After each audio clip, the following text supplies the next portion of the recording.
주님 감사합니다.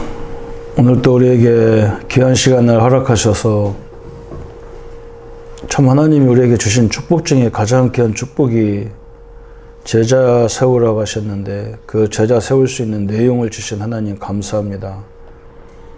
수도 없는 현장에 제자들이 기다리는데 우리가 미처 준비가 안 되고 우리 자신들도 메시지화가 되지 않고 준비되지 못해서 못하는 부분이 많기 때문에 우리가 미력하지만 이 말씀을 나눌 수밖에 없습니다.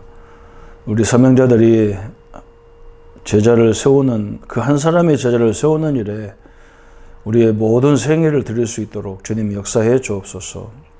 주님께서 성령의 역사로 깨닫게 하시고 듣게 하시고 또 이 말씀 가지고 현장까지 갈 수 있는 현장화할 수 있는 데까지 역사해 주옵소서. 예수님의 이름으로 기도합니다. 아멘. 이 사명자 가이드는 사도행전 18장에 이렇게 저는 그렇게 잡았어요. 사도 바울이 고린도에서 브리스와 부부를 만났을 때 두 가지 사역을 했겠죠. 그죠? 그냥 추측이지. 상식적인 거 추측이에요. 이 텐트 깨매는 사람이기 때문에 텐트 깨매는 일을 했겠죠. 그죠? 그럼 깨매면서 텐트만 깨맸겠냐고. 둘이 얘기하겠죠. 우리가 일하는 사람들이 서로 통하면 무슨 일, 세상 얘기 하면서 일하잖아요. 그렇잖아요? 사도 바울이 텐트 깨매면서 계속 양육이 됐겠죠. 우리가 양육이라는 개념을 너무 어렵게 생각하니까 자꾸 뭐 사람 모아놓고 사도신경부터 시작해서 뭐 이렇게 이런 걸 생각하니까 자꾸 안 되는 거예요. 길 가면서 얘기하면 되잖아요. 길 가면서. 그래서 우리가 이 교제에서 좀 능수능란해. 우리는 전도자는 일반 성도하고 다르잖아요. 이 말씀이 내가 능수능란해야 돼. 이건 완전히 내 것이 돼야 되잖아요. 그러면 가면서 하면 되는 거예요. 굳이 모아놓고 어느 장소 정해놓고 할 필요가 없는 거였죠. 그래 놓고 바울이 이제 안식일마다 회당에 들어갔단 말이에요. 안식일마다. 근데 거기서 이제 실제를 보여준 거겠죠. 그죠? 응? 사명자를 세우면서 안식일에는 실제 가서 현장에 가서 말씀으로 영접하는 거, 양육하는 거 다 보여줄 수도 있겠죠. 그죠? 이제 그런 두 가지 현장이 있는 거예요. 우리가 공부하는 현장도 있어야 되지만 실습이라는 현장도 있어야 하잖아요. 실습이라는 현장. 우리나라 교육이 그래서 문제가 많잖아요. 그죠? 수도 없는 이론은 배우는데 실습이 안 되는 거예요. 적용을 해볼 수 있는 곳이 없는 거예요. 그러니까 이 교육이 거의 무의미한 교육이 많이 되는 거죠. 신앙도 마찬가지더라고요. 그래서 이 다락방에 와서 저는 제일 응답이 뭐냐면 현장에 갈 수 있다는 것이 응답이라는 걸 봤어요. 그래서 뭐 처음에는 뭐 저를 막 이렇게 신방전도사를 시켜가지고 너무 막 기분 나빴는데 나중에 보니까 뭐 신방전도사처럼 축복이 없어. 현장을 뭐 현장을 가도 신방 담당자가 왔다니까 뭐 다 문 열어주는데 응? 얼마나 좋냐고 그게.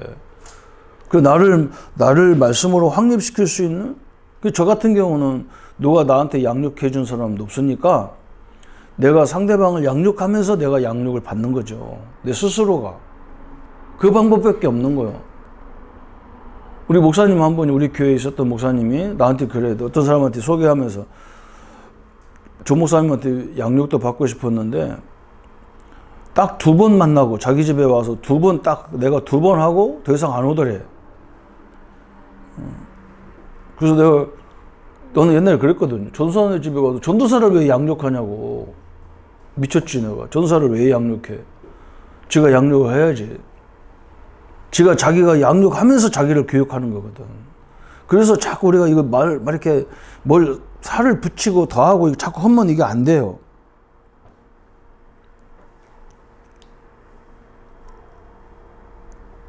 그러면 우리가 많은 부분을 놓쳐. 이게 순수하게 해라고, 순수하게. 그래서 이 사명자 가이드는 사도행전 18장을 가지고 설명하는 거란 말이죠. 그래서 이 서론만 간단하게 하면 이 사명자 가이드에 보면은 목사님이 중요하게 말씀하는 게 있어요. 그걸 우리가 볼 줄 알아야 돼. 첫 번째는 거기 서론의 저 위에 주제 1 그래서 주제 이걸 봐야 돼. 주제 1 주제가 뭐냐? 나는 무엇을 얻었는가? 무엇을 얻었고 무엇을 누리느냐 그랬어요. 사명자나 성도가 이게 다예요. 이게 답니다. 그죠? 사람들이 자기가 뭘 얻었는지도 모르고, 그럼 지금 누리고 있는 게 뭐냔 말이에요. 그거 다 그냥, 불신자도 막 유행가 가다가 옛날에 그런 일이 있었다니까요. 세월이 약이겠지요. 그랬다고. 세월이 약이라는 거예요. 세월 지나면 다 지나간다는 얘기야. 세월 지나가 보면 아무것도 아니라는 거예요. 대부분 그 지나가는 걸 붙잡고 막 그 니작거리는 게 누리는 거거든. 응? 그 상처 다 끝났는데 그걸 막 누리고 있잖아. 그러니까 사람들이 어떻게 되냐면, 옛날에 우리가 심리학을 공부할 때 심리학 교수가 이런 단어, 지금은 이게 많이 사용이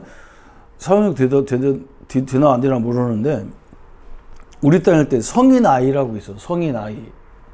이 사람은 몸은 성인이야. 그런데 사고 방식은 아이야. 그 나이가 뭐 40, 50 됐는데도 맨날 자기 어릴 적 부모가 자기한테 뭐 이렇게 잘못해준 거, 뭐 군대에서 누구한테 맞은 거, 이런 얘기만 다 하는 거야. 그 사람은 거기서 벗어나지를 못해. 또 그 사람은 그래서 우리가 질병이나 이 문제 걸린 사람 특징이 뭐냐면, 한 번 아파봤기 때문에 다시 아프면 안 된다는 것이 너무 강하게 들었기 때문에 이제 다 나서서 상관없는데도 그 부분에서는 딱 걸려 있어. 성장이 안 돼. 영적 성장이 안 된다고. 미 목사님 그러잖아요. 상처는 굉장히 큰 영적 암이라잖아요. 그게 무서운 거예요. 그러니까 그 사람은 맨날 그 상처를 누리고 있는 거예요. 그죠? 우리는 뭘 누려야 되느냐? 내가 얻은 걸 누려야 하잖아요. 응? 그걸 얘기하는 거예요. 그러면 두 번째 주제는 이걸 현장에서 이걸 자연스럽게 성도들이 가질 수 있도록, 이게 1과부터 6과까지잖아요. 그 다음에 7과부터는 주제 2가 뭐냐? 그럼 나는 무엇을 보아야 되느냐? 보면 이제, 사실은 요거, 이 사람이 못 누리냐? 이것도 봐야 그러겠죠. 그죠? 그걸 도와줘야 되는데, 한마디로 말하면, 또 성도들은 내가 없으면 없고, 막 내가 잘하면 잘하는 거고, 내가 못하면 못하는 거야. 이렇게 생각하고 있어. 그리고 뭐 뭘 갖고 얘기하느냐, 뭘 해야 되느냐, 맨날 이러고 있어. 돈이 어디 있는데 그러냐, 막 이러고 있단 말이야. 하나님은 다 예배해놨다는 걸 봐야 돼. 그죠? 예배해놨다. 이게 중요하잖아. 영혼을 다 예배해놨다고. 그리고 우리가 계속 얘기하는 게 뭐예요? 그렇게 전도 못하게 하고 기독교를 탄압하고 막 그랬잖아. 시대마다. 예수님 당신부터 가면 엄청나게 기독교를 핍박하고 예수 못 믿게 하고 그게 상식이었어요. 그런데 하나님은 그런데도 문을 여는 방법이 뭐였냐면 환자였어요. 안진뱅이였다고. 그러니까 그걸 볼 줄 알아야 돼요. 환자라니까 이렇게 이런 사람도 있잖아요. 문제 있는 안진뱅이, 사도행전 3장의 안진뱅이, 이게 이제 큰 문인 거예요. 한번 생각해봐. 다 예수 믿으면 죽이고 막 난리 치는데 안진뱅이가 일어났는데, 이건 그냥 소문이 그냥 동시에 이스라엘 전역에 나타나는 거예요. 그렇잖아, 그죠? 아니, 예수 이름으로 어떻게 일어났냐, 저 사람이. 안진뱅이가 과학을 의학으로 안 되는데, 예수 제자라고 하는 베드로가 예수 이름으로 안진뱅이 일으켰다. 그러니까 막 이 복음이 쫙 증거됐어. 그래서, 우리 거꾸로 얘기해봐. 우리 교인이 몇 명 안 된다, 그런 사람들이 굉장히 많잖아요. 여기 있어요. 이런 사람이 있어요.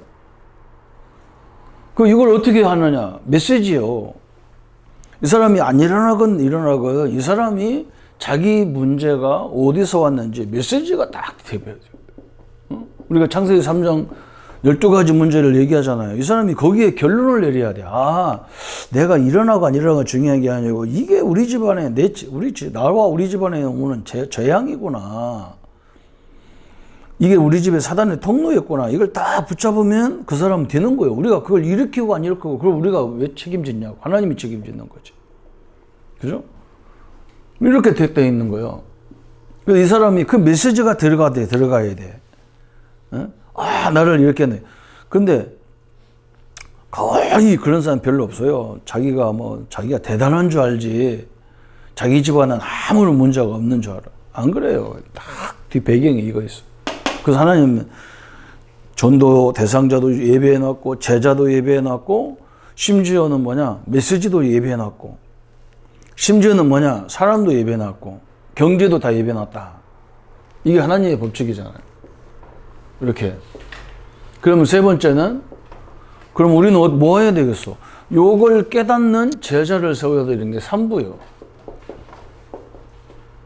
제자를 세워야 되는데, 제자를 세울 때 그러면 어떻게 해서 우리가 제자를 이제 나왔을 때 어떻게 해야 되느냐? 이 축복을 누리는 기도를 가르쳐 줘야 되잖아요. 그죠? 이 축복을 누리는 기도가 필요한 거예요. 그게 제자의 가장 중요한 거잖아요. 가서 사역도 잘해야 되지만 내가 제대로 못 누리는데 어떻게 가서 사역을 하냐고. 내가 못 누리는데. 내가 하나님의 자녀라는 자부심도 없는데. 어? 내가 목사라는 자부심이 없어. 그거부터 내가 전도사라는 자부심도 없어. 응? 왜 그러냐면 내 앞에 지금 있는 것이 별거 없고 교회도 작고 이것 때문에 다 묶여져 있는 거예요. 그리고 상대방은 나보다 훨씬 많이 배운 사람이네. 나는 배우지도 않았지. 이런 식이니까. 응? 그러니까 말부터 하려면 기 죽어서 못해. 요거 이제 무너져야 되죠. 또 어떤 사람은 이걸 무너뜨리는 데서 거꾸로 얘기해. 상대방을 공격하면 무시하는 식으로 옛날에 제가 본무 갈 때 어떤 우리 담임 목사님 그런 분이 계시더라니까요. 배우면 배운 놈들이 뭐해? 박사학위 있으면 뭐해? 이 복음도 없는 것들이 해가면서 그건 굉장히 자기 열등감을 얘기하는 거지. 박사가 뭐기는 뭐예요? 박사가 그거 갖고 먹고 사는데 그거 갖고 많은 사람을 도와주고 있는데 그럴 필요가 없어. 그렇게 상대방을 공격하는 메시지를 할 필요가 없는 거지. 그렇잖아요? 내가 편안하게 얘기하면 돼. 이 사람은 다 요즘에 우리가 2부 메시지를 이제 우리가 소요리 문답을 가지고 얘기하려고 하는데 거기 보면 다 질문이야. 응? 메시지가 자꾸 질문한다는 말은 내가 여러분한테 질문을 자꾸 던져야 여러분이 그걸 생각할 거 아니에요. 질문을 던져야. 그렇게 만들어진 거예요. 그러니까 질문을 던지니까 서로 답이 없어. 포럼을 해야 되지. 질문이라는 거 어떻게 답이 딱 ABC대로 나오냐고. 이 사람은 이렇게 생각할 수 있고 저 사람은 이렇게 저렇게 생각할 수 있는데 우리가 성경을 가지고 딱 근거를 대주고 이렇게 하는 거지. 그게 기도에 대한 것들이란 말이에요. 이 세 가지요. 이거면 다예요. 그죠? 요걸 놓치더라고. 요걸 놓치니까 이 교제가 별로 활용도가 없어. 그러니까 이걸 넣으면 이게 이 상대방을 굉장히 깊이 있게 이렇게 뒤집을 수가 있어. 영혼을 옛날에는 부흥회라고 한 시절이 있었고 그 부흥회 전에는 뭐라 했냐면 사경회라고 했다고. 사경회. 부흥회를 사경회라고 했어. 사경회가 뭐냐면 옛날에 지금 여러분은 이제 시골 사람들이 아니니까 잘 모르잖아요. 시골은 1년 농사를 밭농사, 논농사를 딱 지면은 논이 이제 거기서 식물이 자랐기 때문에 그 위에 땅은 거의다가 영양분이 많이 빠져나간 거예요. 그러니까 가을에 뭐 하냐면 소를 가지고 깊이 쟁기질을 해. 이 흙을 뒤집어. 저 밑에 있는 흙을 확 뒤집어 갖고 밑에는 아무래도 영양가가 있을 거 아니야. 이 흙을 돌려놓는 거야. 이걸 사경이라고 했다고. 우리가 이 메시지는 뭐냐면 성도들을 만났을 때 이 사람들이 지금 자기가 하나님이 함께하는 게 축복인 줄 몰라. 이 복음을 가졌다는 게 축복 중에 축복이라는 걸 인정을 안 해. 이 영혼의 밭을 확 뒤집어야 돼, 이렇게. 그걸 말하는 거예요. 그래서 이 메시지는 제자들하고 1대1로 작은 인원 가지고 할 때 성경을 직접 펴나가면서 쭉 설명하는 게 좋아요. 그래서 뭐 영혼을 뒤집어 버려야 돼. 그래서 사도 바울처럼 다메섹에서 예수님을 만나고 완전 결론 내리잖아요. 결론 내려버리니까 바나바한테 자기보다 부족한 아나니아한테 가서 양육받고 바나바한테 양육받을 수 있는 거예요. 그 사람이 그 수준이 그 사람들한테 가서 양육받을 사람이냐고. 자기가 스스로 공부해도 되는 거지. 근데 자기보다 아나니아가 누구냐면 저 시장통에서 소고 꿰매던 사람 아니야. 아니 어떻게 그 세계적인 학자가 거기 가서 배우냐고. 이 결론 안 내렸으면 받을 수가 없어. 그 결론 안 내린 사람 잔소리가 많아. 뭐 이래라 저래라 잔소리가 많아. 그 별거 없어. 그 사람 별거 없어요. 하나님은 안 그래요. 굉장히 중요한 부분을 숨겨져 있는 거예요. 요거요. 사경회 하는 거예요. 사경회를. 이 메시지는 한 영혼을 싹 뒤집어 버리는 거예요. 그래야 현장에 갔을 때 모든 게 제대로 보여. 그 메시지야. 그냥 대충대충 하는 게 아니야. 그래서 막 거기 일과가 굉장히 중요하잖아. 원래 우리 불신자의 이력서부터 나오잖아. 불신자 인생 이력서. 우리 인생의 가장 중요한 사건이 십자가인데 왜 예수님 십자가 죽어야 되냔 말이야. 불신자 이력서가 딱 나왔어. 그런데 무엇 때문에 이 사실을 벗어날 수 없느냐? 성경이 답이 있잖아. 그죠? 같은 처지인 나도 불신자의 이력서에서 빠져나올 수가 없는데 이런 나에게 어떤 사건이 개입되어 있느냐? 그게 십자가고 복음이에요. 그죠? 이 사실을 어떻게 알게 나는 어떻게 됐느냐? 양자로 삼았다는 얘가. 그러니까 처음부터 요마서 8장 12절 17절에 목사님 그런 거예요. 양자는 내 자식이 될 수가 없어. 그런데 그걸 양자 삼잖아요. 그런 게 있어. 이번 영화 KBS 그 대하 드라마, 옛날 역사 드라마 이방원 그 얘기가 나와요. 이성계가 자기 아들을 자기가 이제 조선 나라를 세우고 개국하면서 후계자를 첩의 아들을 갖다가 세워서 어린 아이를. 그러니까 본 아들들이 막 난리가 나가지고 특히 이방원이가 막 난리가 나잖아요. 그러니까 이 이성계는 이방원에게 왕자리를 주고 싶지가 않아. 근데 할 수 없이 주기는 줘야 되는데 누구를 줬냐면 둘째 아들한테 주잖아요. 근데 둘째 아들이 왕인데 그 왕의 아들이 왕이 돼야 되는데 이방원 동생을 왕으로 세운다니까. 근데 거기서 거기서 연속극에 뭐가 나오냐면 둘째 아들이 자기 동생한테 왕위를 주기 위해서 자기 동생을 양자로 삼아. 그게 법적으로 되는 거예요. 법은 이해하는 거예요. 자식이 될 수 없는 사람을 자식 만드는 게 양자예요. 나와 우리는 본질적으로 하나님 자녀가 될 수 없어요. 그런데 이것을 양자로 삼으신 거예요, 법적으로. 그건 세계 어느 나라 똑같은 거예요. 그래서 우리를 이 양자로 삼으셨다.